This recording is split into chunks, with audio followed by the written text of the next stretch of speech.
મૂક્યા છે. થોડીક આપણે મરચાં નાખ્યા છે એટલે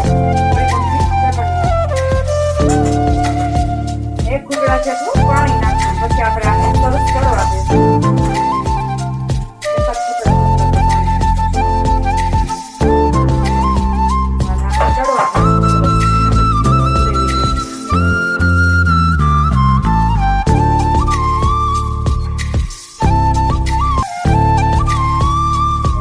આપણે ચવાણું એડ કરશું. ચવાણું